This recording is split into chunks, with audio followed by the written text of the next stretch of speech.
Over the course of 2022, Kentucky Senator Rand Paul continued to be one of Dr. Anthony Fauci's fiercest critics. The Republican, who won re-election easily in November, routinely grilled Fauci when he testified before the Senate. Paul, a consistent opponent of mask and vaccine mandates, questioned Fauci about his handling of the COVID-19 pandemic, his alleged stifling of divergent viewpoints, the origin of the virus, and more. Fauci announced he would resign his position after decades in government service, but has promised to return for any hearings called by Democrats or Republicans. Like yourself, would claim unilaterally to represent science, that any criticism of you would be considered a criticism of science itself, is quite dangerous. Central planning, whether it be of the economy or of science, is risky because of the fallibility of the planner. It would not be so catastrophic if the planner were simply one physician in Peoria. Then the mistakes would only affect that physician's patients, the people who chose that physician. But when the planner is a government official, like yourself, who rules by mandate, the errors are compounded and become much more harmful. A planner who believes he is the science leads to an arrogance that justifies, in his mind, using government resources to smear and to destroy the reputations of other scientists who disagree with him. In an email exchange with Dr. Collins, you conspire, and I quote here directly from the email, to create a quick and devastating published takedown of three prominent epidemiologists from Harvard, Oxford, and Stanford. Apparently there's a lot of fringe epidemiologists at Harvard, Oxford, and Stanford. And you quote in the email that they, or from Dr. Collins, and you agree that they are fringe. And immediately there's this takedown effort. A published takedown, though, doesn't exactly conjure up the image of a dispassionate scientist. Instead of engaging them on the merits, you and Dr. Collins sought to smear them as fringe and take them down. And not in journals, in lay press. This is not only antithetical to the scientific method, it's the epitome of cheap politics, and it's reprehensible, Dr. Fauci. Hack scientists that disagree with you. The email you're referring to was an email of Dr. Collins to me. If you look at the email that you responded to and hurried up and said, I can do it. We got something in Wired magazine. No. You responded to him that you would do it. And you immediately got an article in Wired and you sent it back to him and said, hey, look, I've got him. I nailed him in Wired of all scientific That's not publications. what went on. You there did. you go again. That You was your just do response. the same thing every hearing. That was your response. And So- this wasn't the only time.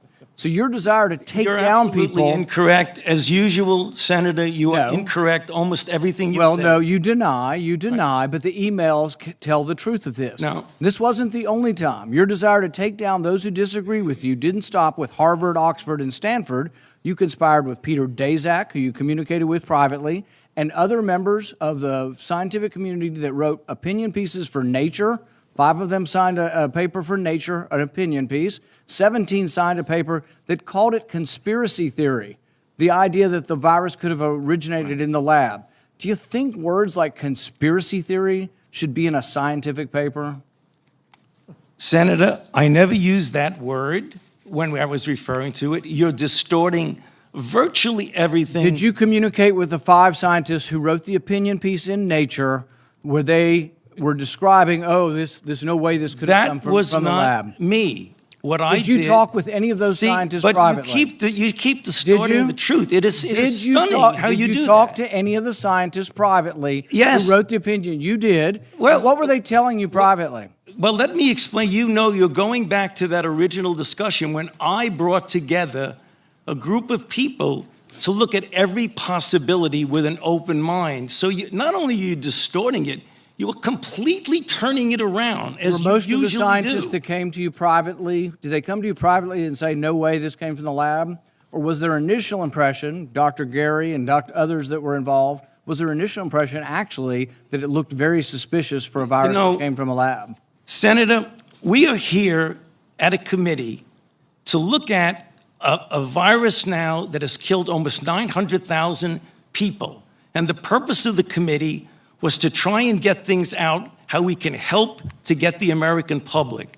And you keep coming back to personal attacks on me that have absolutely no relevance to reality. Do you think anybody has had more influence over our response to this than you have? Do you think it's a great success? Do you think it's a great success what's happened so far? Do you think You- the you have lockdowns said- were good for our kids?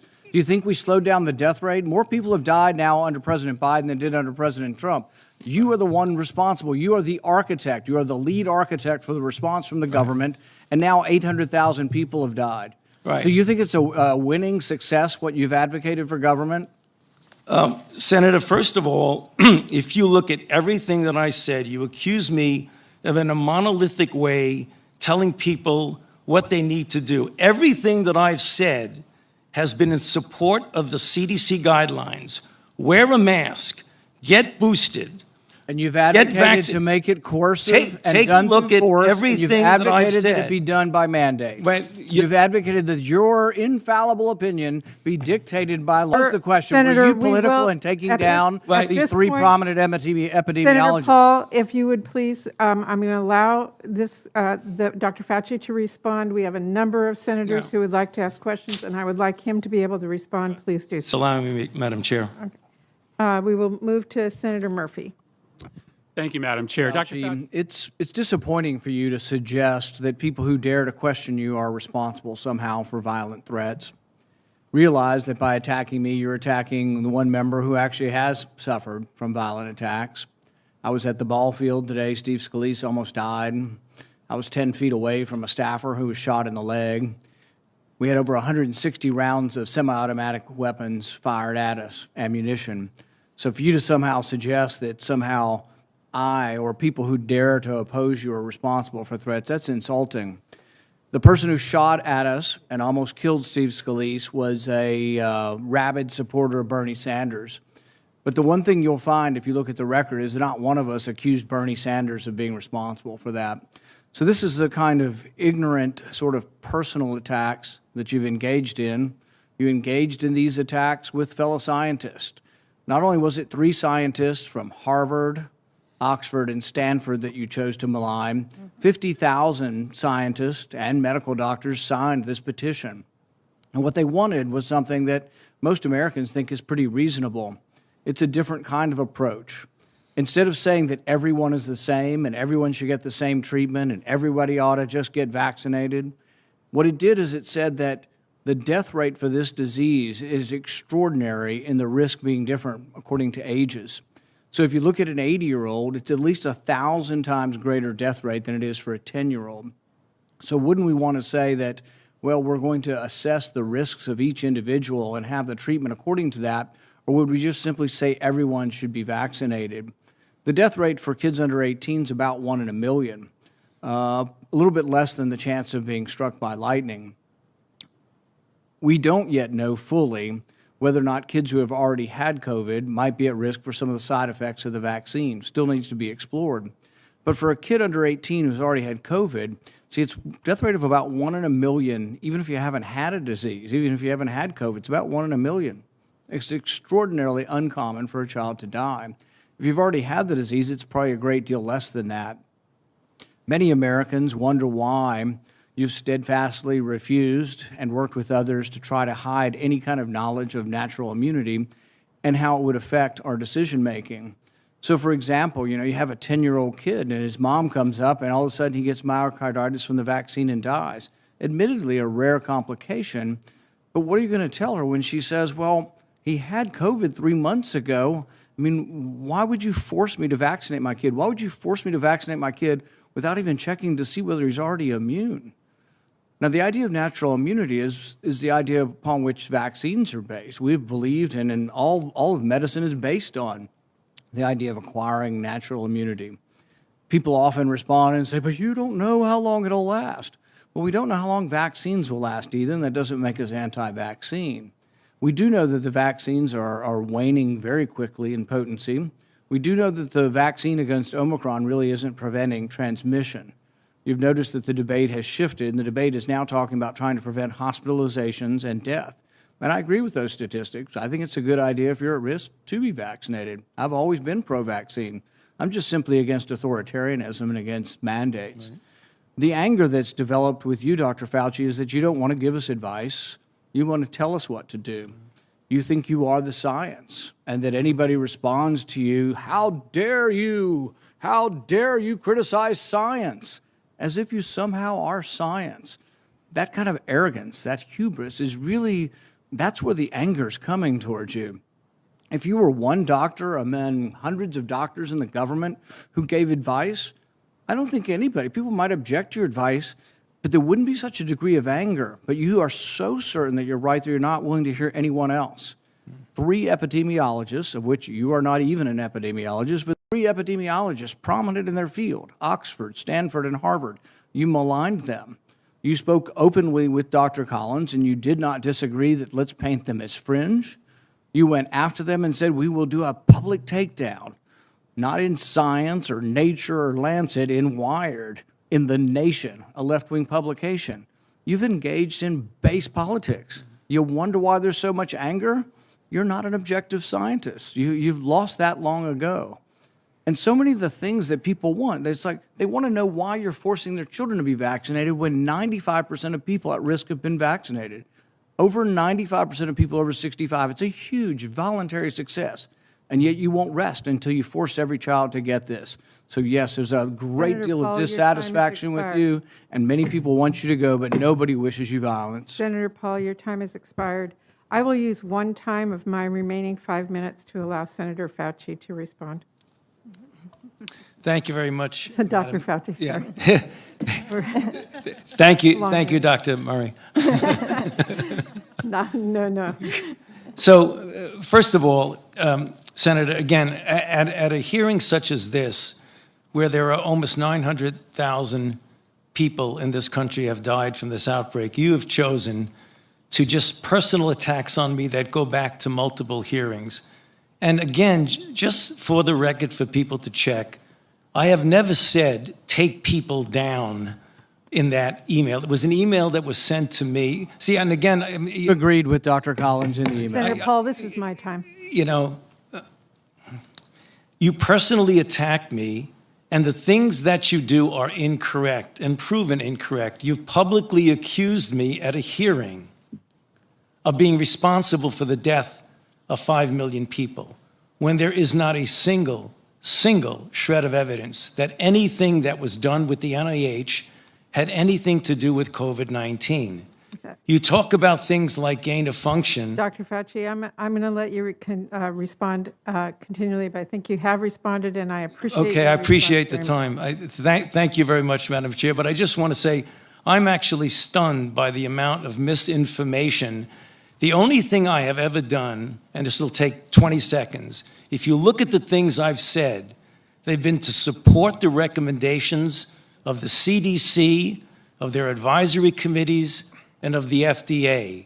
I've told people that it's important to get vaccinated, to get boosted, to wear a mask, and to be prudent. That's the only thing I've said. I haven't dictated anything that's only a monolith with me. It's always public health practices. And anybody goes back over any record Dr. of Fauci, me, they know that. Thank you, and I will retain the balance of my time. Thank you very much. Senator Casey. Thank you, Chair Murray. I want to start with Dr. Walensky. Doctor, as you know, the CDC has been working with my staff on an outstanding nursing home vaccine data request. I would appreciate it if you and your team would continue to work with me and with our team at the Aging. The NIH continues to refuse to voluntarily divulge the names of scientists who receive royalties and from which companies. Over the period of time from 2010 to 2016, 27,000 royalty payments were paid to 1,800 NIH employees. We know that not because you told us, but because we forced you to tell us through the Freedom of Information Act. Over $193 million was given to these 1,800 employees. Can you tell me that you have not received a royalty from any entity that you ever oversaw the distribution of money in research grants? Well, first of all, let's talk about royalties. That's the question. No, that's the question. Have you Oh, ever no, overseen, have you Senator, ever received a royalty payment from a company that you later oversaw money going to that company? You know, I don't know as a fact, but I doubt it. Well, here's the thing is, why don't you let us know? Why don't you reveal how much you've gotten and from what entities? The NIH Okay, refuses. Look, we ask them. The NIH, we ask them whether or not, who got it and how much. They refuse to tell us. They sent it redacted. Here's what I want to know. It's not just about you. Everybody on the vaccine committee, have any of them ever received money from the people who make vaccines? Can you tell me that? Can you tell me if anybody on the vaccine approval committees ever received any money from people who make the vaccines? Soundbite number one, are you going to let me answer a question?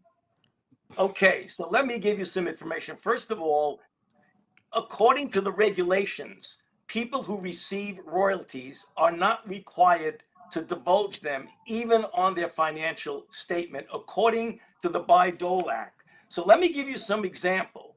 From 2015 to 2020, the only royalties I have was my lab and I made a monoclonal antibody for use in vitro reagent that had nothing to do in patients. And during that period of time, my royalties ranged from $21 a year to $700 a year. And the average per year was $191.46. It's all redacted, and you can't get any information on the 1,800 Senator Paul, scientists. your time is So long. we want to know whether Senator or not Paul. people got money from the people who made the manufacturing. Senator Paul, your vaccine. time is long over expired. I gave you an additional 2.5 minutes. The witness has responded. We are going to move on. Senator Sanders. We've been asking you, and you refuse to answer, whether anybody on the vaccine committees gets royalties from the pharmaceutical companies. I asked you last time, and what was your response? We don't have to tell you. Right. We've demanded them through Freedom of Information Act, and what have you said? We're not going to tell you. But I tell you this, when we get in charge, we're going to change the rules, and you will have to divulge where you get your royalties from what companies, and if anybody on the committee has a conflict of interest, we're going to learn about it. I promise you that.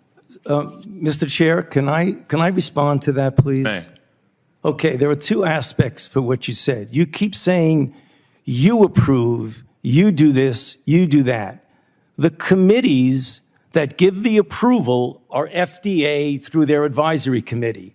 The committees that recommend are CDC through their advisory committee. And you keep saying, I'm the one that's approving a vaccine based on certain data. So I don't really understand, with all due respect, Senator. You're the one that said you would not reveal what companies gave you royalties or what company gave the other scientists royalties. Gotta move That's on. what you told the committee. Senator Paul, Sir, you got to move on. Could I please answer that? Briefly, You yes. keep asking committees. They're not my committees. They're the VRPAC committee for the FDA and the ACIP for the CDC. So I don't have any idea what goes on And they with won't reveal, as well as you won't reveal. Okay, what we're companies gonna you got. move on. We're over time. Senator Paul, you're over. Everyone is over a little bit. I just want to make sure we keep on time.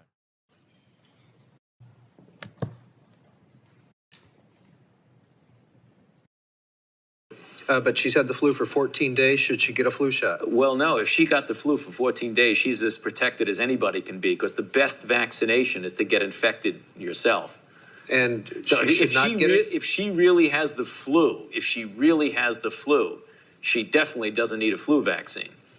If she really has the flu, She should not get it again no, this she year? doesn't need it, because it's the most potent vaccination is getting infected yourself. This is an ongoing question, and we've had ever-evolving opinions from you, Dr. Fauci. Currently, antibody surveys show that 80% of children, approximately 80% of children, have had COVID, and yet there are no guidelines coming from you or anybody in the government to take into account their naturally acquired immunity. You seemed quite certain of yourself in 2004, but in 2022, there's a lot less certainty. One of the things that we also know after looking at this for 2 to 3 years is that the mortality from COVID is very similar, if not less, than influenza. So when we look at this, we wonder, why you seem to really embrace basic immunology back in 2004 and why you seem to reject it now. Well, I don't reject basic immunology, Senator, and I have never denied that there is importance of the protection following infection. However, as we have said many times, and as has been validated by the authorization by the FDA through their committee and the recommendation by the CDC through their committee, that a vaccination following infection gives an added extra boost. And that film that you showed is really taken out of context. I believe that was when someone called in who had had a reaction to a vaccine and asked me through a telephone in the interview if they should get vaccinated again. So it was in the context of someone who had a reaction. And as a matter of fact, Reuters fact check looked at that and said, Fauci's 2004 comments do not contradict his pandemic stance. Actually, words don't lie. If you look at the words behind me, we can go over them a little bit at a time. She doesn't need it because the most potent vaccination is getting infected yourself. It is true. It is true, Senator. It is a very potent way to protect. So when you're trying to tell us that kids need a third or a fourth vaccine, are you including the variability or the variable of previous infection in the studies?